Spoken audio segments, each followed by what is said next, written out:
ఇలాంటివి మన జీవితంలో ఎన్నో చూస్తాం. అయితే నువ్వు గమనించాల్సింది ఏంటంటే, నీ యొక్క అసలు సిసలైన నీ జీవితం విషయంలో ఇలాంటి మనసు నువ్వు కలిగి ఉండాలి. ఆ ఉన్నదాన్ని, ఆ ఉన్న ఒక్క సమస్యను పట్టుకొని 11 నెలలు దాంతో టైంపాస్ చేయొద్దు. నువ్వు చేయడానికి ఎన్నో గొప్ప సంగతులు ఉన్నాయి. నువ్వు ప్రార్థించి పొందుకోవడానికి ఎన్నో వాగ్దానాలు ఉన్నాయి. హల్లెలూయా. నీవు గొప్ప కార్యాలు పూనుకోవడానికి ఎన్నో ఆలోచనలు ఉన్నాయి ప్రభు సన్నిధిలో. కాబట్టి ఈ 12వ మాసంలో మీకు చక్కగా గుర్తుకు చేస్తున్న విషయం, ప్రభు నామములో సమయాన్ని సద్వినియోగం చేసుకోండి. లేదంటే ఇలాంటి 11, 12 మాసాలు ఎన్నో పోతాయి. అలా వస్తాయి, ఇలా పోతాయి. అలా వచ్చిందని మొన్ననే కదండి క్రిస్మస్ చేసుకుని, అది ఇంకా చిట్ట అన్నీ ఉంది అన్నట్టు అనిపిస్తుంది కదా. నువ్వు చాలా లాస్ అవుతున్నావు. అట్లా అనిపించినందుకు కాదు, మధ్యలో ఎన్ని చేసావనేది నీకు తెలియాలి. మత్తయి నుంచి ప్రకటన ఎన్నిసార్లు చదివావు? దాంట్లో నుంచి ఎంత జ్ఞానం పొందుకున్నావు? ఈ సంవత్సరం దేవుడు నాకు ఒక 30 కొత్త విషయాలు ప్రభు నాకు జ్ఞానం నేర్పించాడు. వాటి ద్వారా ఎంతో బలం పొందుకొని జ్ఞానంతో నడుచుకుంటున్నాను. ఈ సంవత్సరం ఈ బలహీనతల నుంచి ప్రభు నాకు విడుదల ఇచ్చాడు. ఏమండి, ప్రభు ఇయ్యడా? సమయాన్ని ఏం చేసుకోవాలంట. కాబట్టి ఇది మిమ్మల్ని నిరుత్సాహపరచడానికి కాదు, కానీ మీలో మారు మనసు కలుగజేసే మాటలు ఇవి, మిమ్మల్ని బలపరిచే మాటలు. ఈ అవగాహన నీకు కలిగినప్పుడు నువ్వు ఏం కోల్పోతున్నావో నీకు అర్థమవుతుంది. నువ్వు కోల్పోయే వ్యక్తిగా ఉండకూడదని ఆత్మదేవుడు నీకు ఈ మాటలు, ఈ ఉపదేశం నీకు చేస్తున్నాడు. నేను ఈ సంవత్సరం 11 నెలలు చక్కగా ఉద్యోగం చేశానండి. దేవునికి స్తోత్రం, చాలా మంచిది. నేనేమంటానంటే, ఈ ఉద్యోగం చేశావా?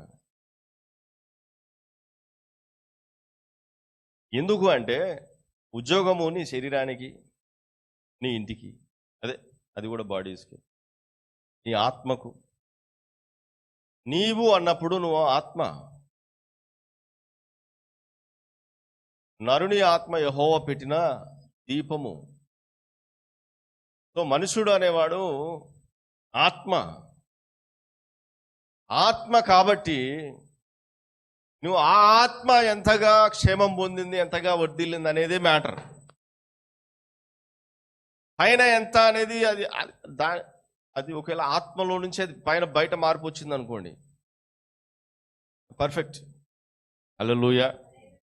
ఇన్సైడ్ టు అవుట్ సైడ్ కరెక్ట్గా వచ్చింది, అది పర్ఫెక్ట్గా వచ్చింది.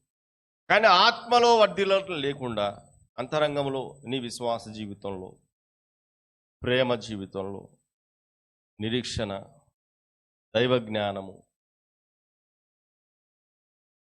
ఈ భక్తి విషయంలో నీ ఆత్మలో ఈ క్షేమము, ఈ జ్ఞానము, ఈ క్షేమము నీకు పొందుకోలేకపోతే నీవు ఇంకా ఏమీ సాధించలేదు, సంపాదించుకోలేదని అర్థం. ఈ 11 నెలలు ఒకవేళ నెలకు 10,000 నువ్వు కూడబెట్టినప్పటికీ, నెలకు 50,000 కూడబెట్టినప్పటికీ, నీ ఆత్మలో క్షేమం అనేది ఒకవేళ నువ్వు వర్ధిల్లుట అనేది నీకు లేకపోతే నీవు సంపాదించింది శూన్యం. యేసయ్య నామములో శూన్యములో, నిరాకారములో గొప్ప సృష్టిని కలగజేసిన ఆ దేవుని దయలో నీవు సమయాన్ని సద్వినియోగం చేసుకుంటూ చక్కగా నీ ఆత్మలో వర్ధిల్లుదువుగాక. దేంట్లో వర్ధిల్లాలి? సమయాన్ని సద్వినియోగం చేసుకోవడం అంటే, నేను రోజుకు నిద్రపోయేది 5 గంటలే. ఎన్ని గంటలు? 24 గంటలలో 5 గంటలే నేను నిద్రపోయేది. 19 గంటలు చాలా బిజీయా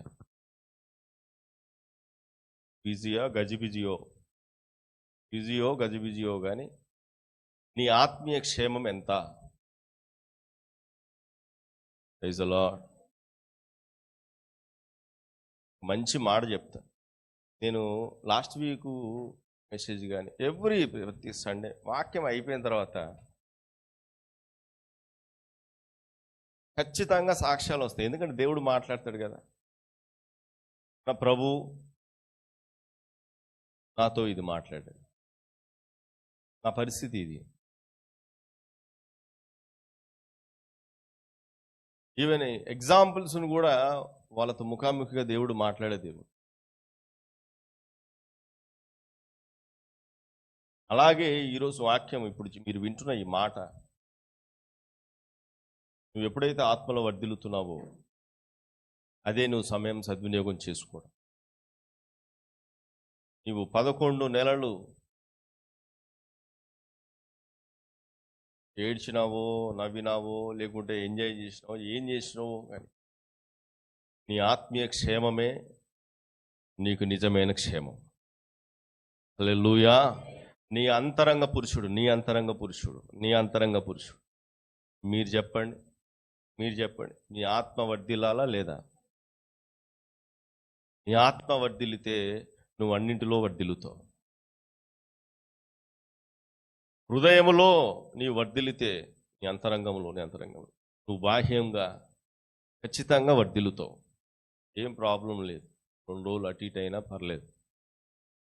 నేనేం అటు ఇటు చేస్తలేను, అయినా పర్లేదు అంటున్నా. ఎందుకంటే ఆల్రెడీ లోపట పవర్ బ్యాంక్ ఉంది. హల్లెలూయా. ఆత్మీయ క్షేమం నువ్వు పొందుకున్నావు. ఈ మాటలు చెప్తూ గత 11 నెలలు ప్రభు ఉపదేశాన్ని మీకు బోధిస్తూ ఆదివారం పూట కానీ సాయంకాలం పూట అనేకమైన వాక్యాల ద్వారా, ఉపదేశం ద్వారా, బోధ ద్వారా, అనేకమైన కార్యాల ద్వారా ప్రభు మిమ్మల్ని బలపరుస్తూ ఆయన నడిపిన మార్గాన్ని బట్టి, ఆయన చేసిన మేలును బట్టి ప్రభువుకు స్తోత్రం కలుగునుగాక. హల్లెలూయా. మీ జీవిత